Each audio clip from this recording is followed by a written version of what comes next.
Welcome to an uplifting dialogue, stories about how the arts powerfully transform life with Susan Brender.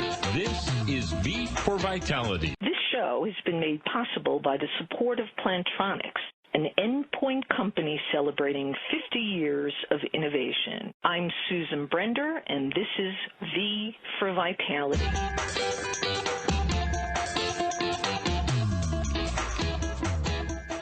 I'm Susan Brender, and this is V for Vitality. My guest today was born during the Depression in Detroit and given the name Edna Ray Gillooly. To say the least, her life could have been more pleasant, and the consequences of her demons could have put her on a very different path. But she always defied expectations. Leaving home at 18, she became a model for the largest department store in Detroit, married, moved to Dallas, then Montreal, and finally settled in New York City, where she began her career as an actress. Today, Ellen Burstyn's illustrious acting career encompasses film, stage, and television. She recently became a Triple Crown winner when she won an Emmy for her guest appearance in Law & Order.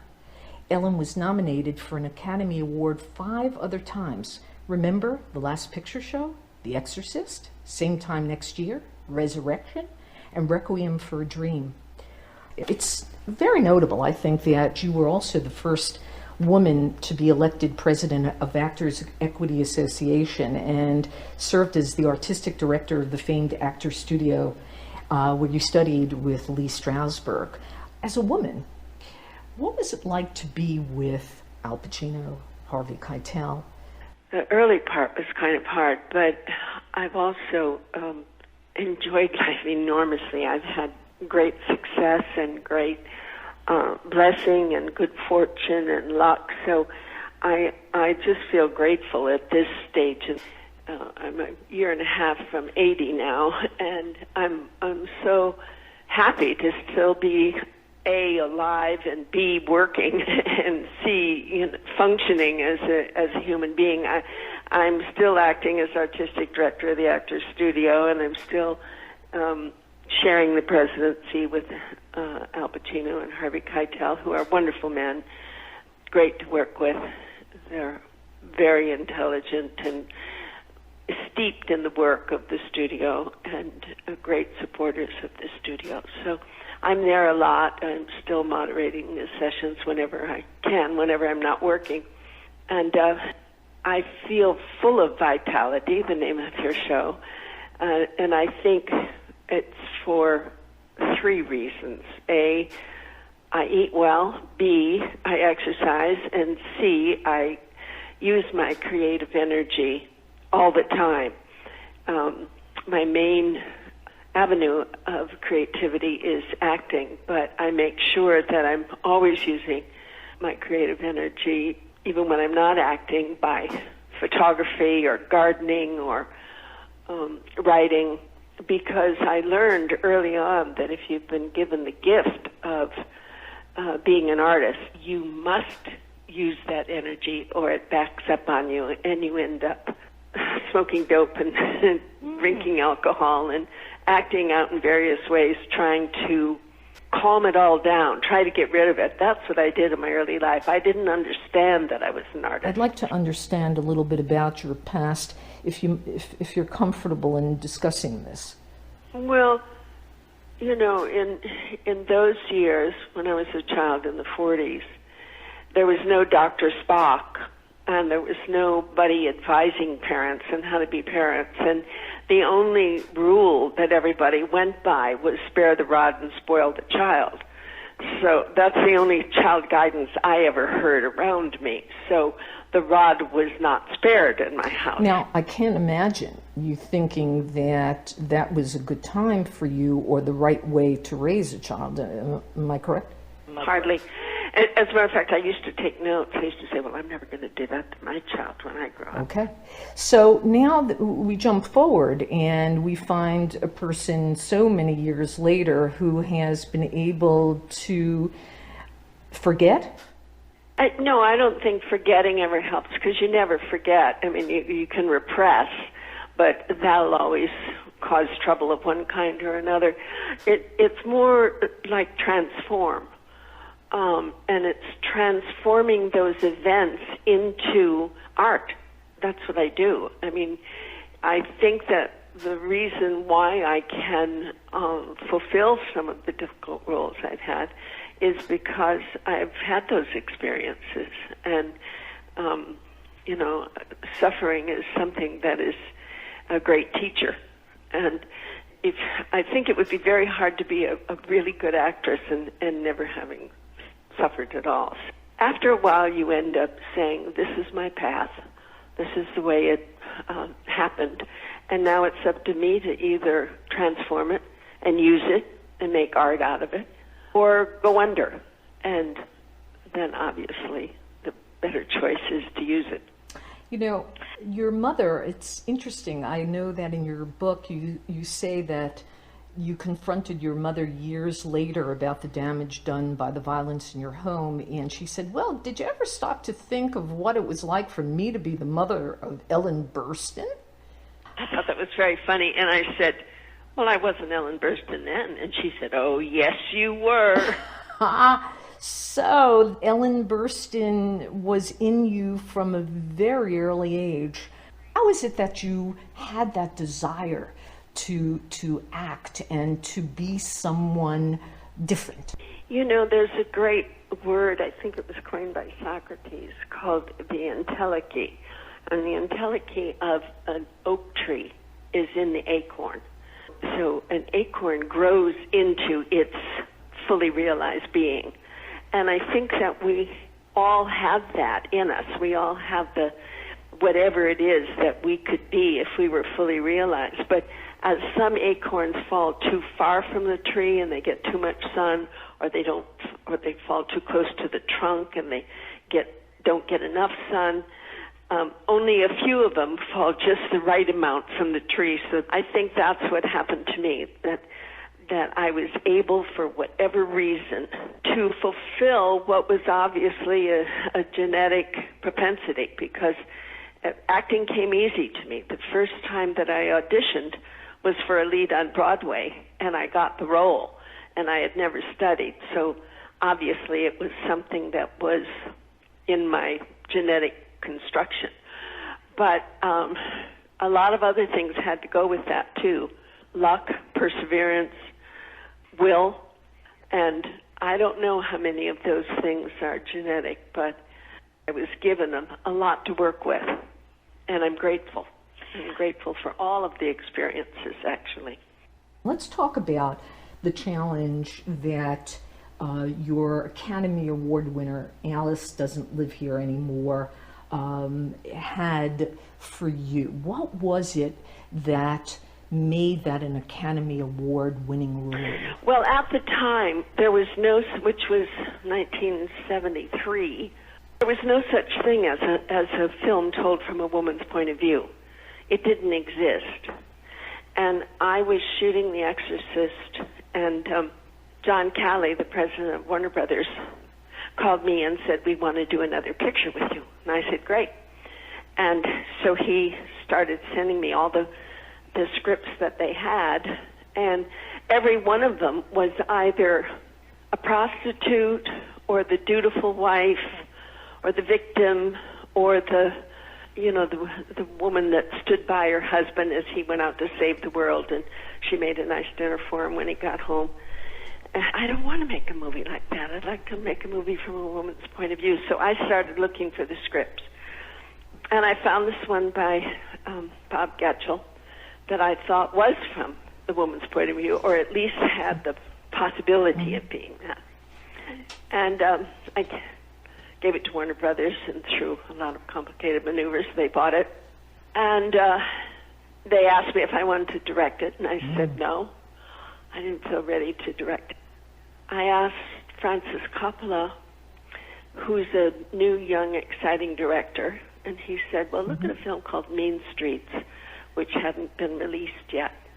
And the director was Marty Scorsese, and that was his first film. And I looked at it, and I liked it. And, I met with Marty, and I said, I like your film very much, but I can't tell from that. There aren't many women in it. I can't tell if you know anything about women, do you? And he said, no, but I'd like to learn.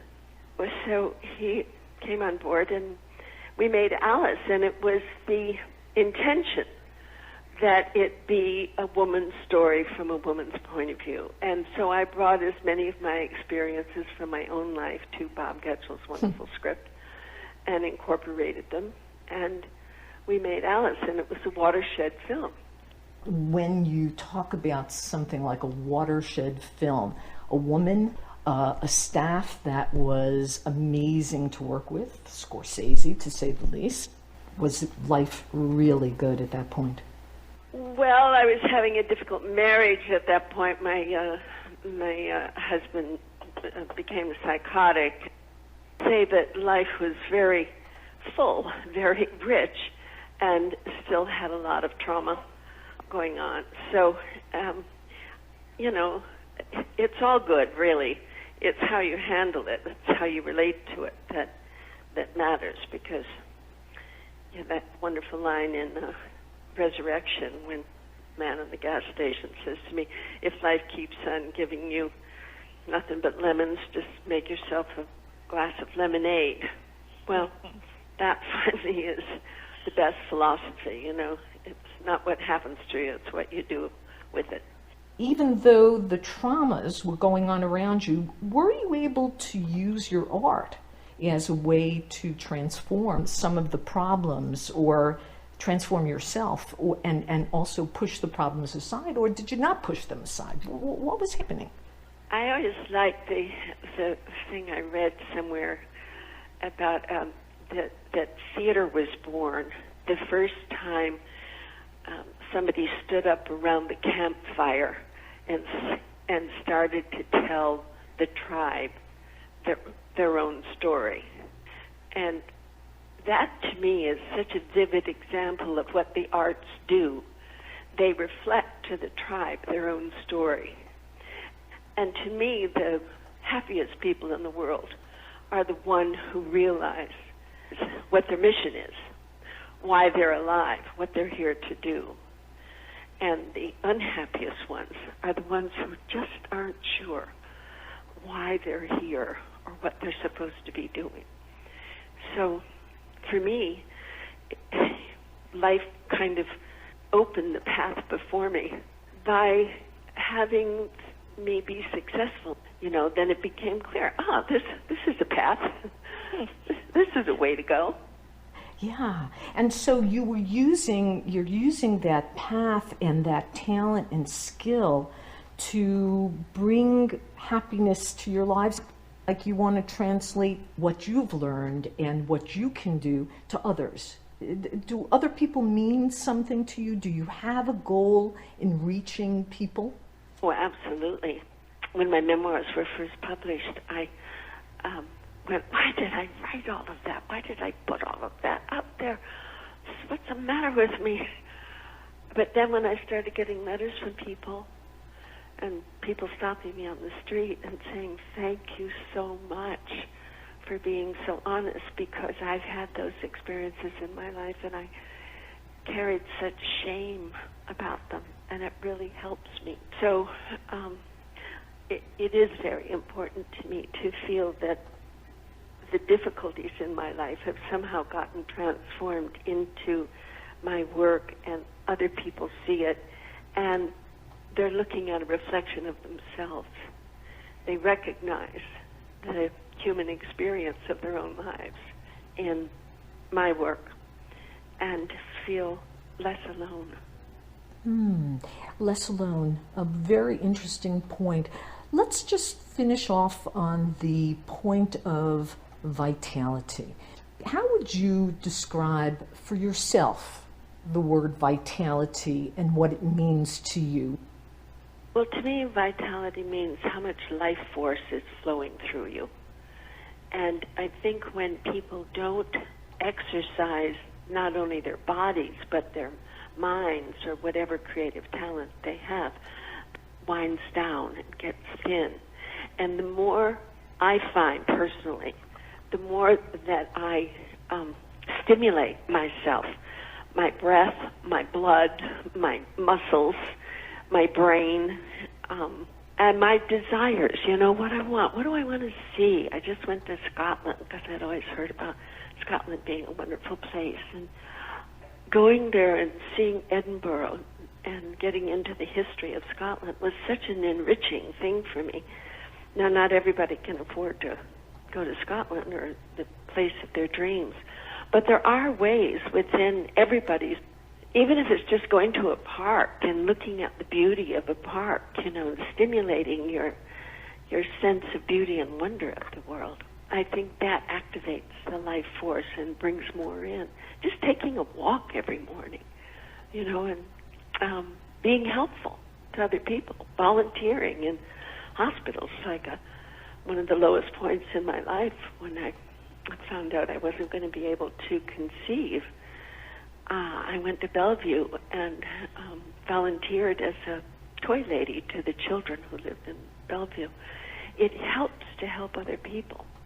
So, last but not least, what's up for Ellen Burstyn? Almost 80 years old, you could probably sit back and sit in a park and read and enjoy and travel more, but I suspect that there's more on the agenda. Oh, I love to work. There's a play called Atmosphere of Memory that I'm going to be doing this fall at the Labyrinth Theater downtown. It's off-Broadway production. And then I'm doing a film in Boston. And then the Children's Hour will be coming to Broadway, and I go into that in February.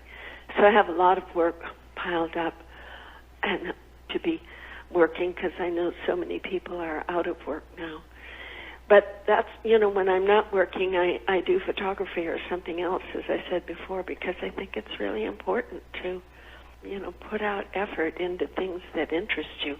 Otherwise, you just kind of fade, It doesn't sound to me that the Ellen Burstyn that I'm listening to will ever fade. In fact, it's just a joy to listen to your attitude and understanding how you keep vital. So I want to thank you so very much. It was an honor to have you on, and we'd like to have you again. I think you have a lot to tell our audience. Thank you very much, Ellen Burstyn, for being on V for Vitality. This show has been edited by Lisa Giles of IVR Productions, LLC.